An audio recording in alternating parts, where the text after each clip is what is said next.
Okay, so you remember those choose your own adventure books, right? Imagine that, but way cooler. Like AI generating all the possibilities. Yeah. That's what we're looking at today with this Imagine Stories thing. It really is fascinating.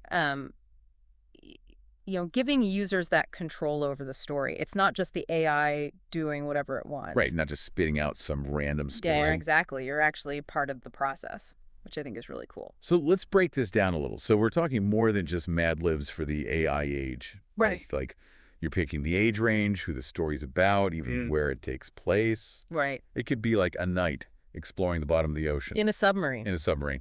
Whatever you can come up with. Yeah, and then you've got the theme on top of that. Like, is it a mystery, a fairy tale, all that? Oh, so you could have a fairy tale about a night in a submarine. Exactly. And that's where it gets really interesting, Like for parents, teachers, they could use this imagined stories to make a story, for a kid who's going through something specific. Oh, interesting. I actually, the source mentioned this whole thing called therapeutic fairy tales, which I thought was really interesting. Hold on.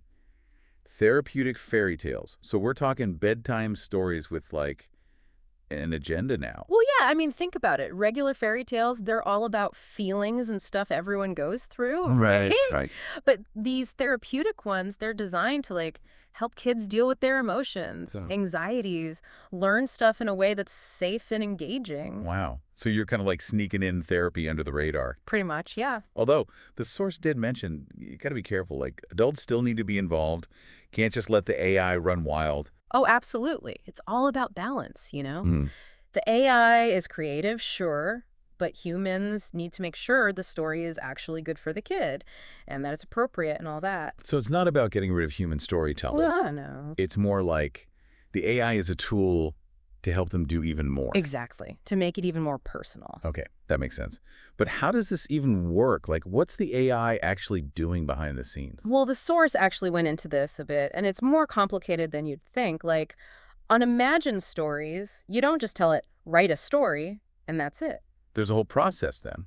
So how does it work?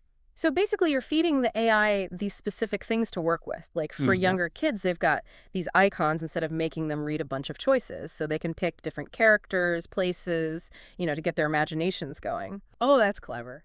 Visual prompts. Right. So instead of a kid getting overwhelmed by choices, they see like a dragon, a castle, and their brain starts filling in the blanks.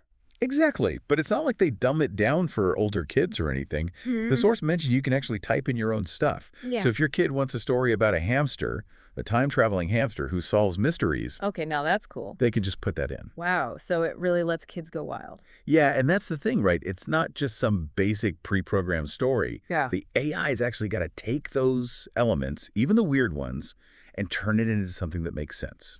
That's some pretty high-level AI stuff. Oh, yeah. Speaking of weird, the source mentioned you could even do that on purpose. Pick stuff that doesn't go together. Like a chef in space. What's up with that? I think they're going for, like, letting people experiment. They get that it's more interesting when you combine human ideas and what the AI can do. Right. It's like the AI isn't the storyteller. It's more like your partner in crime. Exactly. And it's not just the story either. Imagine Stories lets you choose what the illustrations look like too, so you can change the style to match the story. Oh, so you could have that space chef looking all cartoony or something. Exactly. Or like Yeah. a Renaissance painting, whatever you want, the AI figures it out. Okay. That is really neat. But we've been in the weeds for a bit here. How about the bigger picture? We talk about how this could be good for kids, educational even, therapeutic. But what about storytelling in general? So it's bigger than just kids' stories then. Way bigger. Think about it. This whole idea of personalized stuff, whatever you want to see or hear, that's not just for stories. This Imagine Stories thing, that could be like the beginning of how everything gets told to us. So instead of one story, everyone gets their own. But what would that even look like? Okay, so like imagine school, but instead of textbooks, it's AI making these super cool lessons. And it knows how you learn best, so it's different for everyone. Whoa. Or like history, but it focuses on the stuff you're actually into. Or the news, but it shows you only what you care about. So it's not just the stories that change. It's like how we learn everything. Exactly.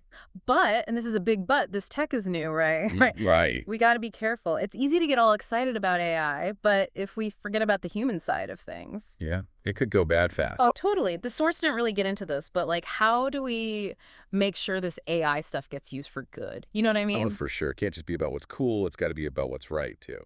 Right. The source talked about fiction, made-up stuff. But imagine this tech for real stuff. News, history, even like science reports, but personalized. So much to think about. Yeah. And that's what we want you to do, right? This isn't just a cool app review. It's like the future's knocking. So keep wondering about this stuff. Because who knows what stories, what information we'll be experiencing next. And that's it for this deep dive. Thanks for exploring with us. And until next time, keep asking questions.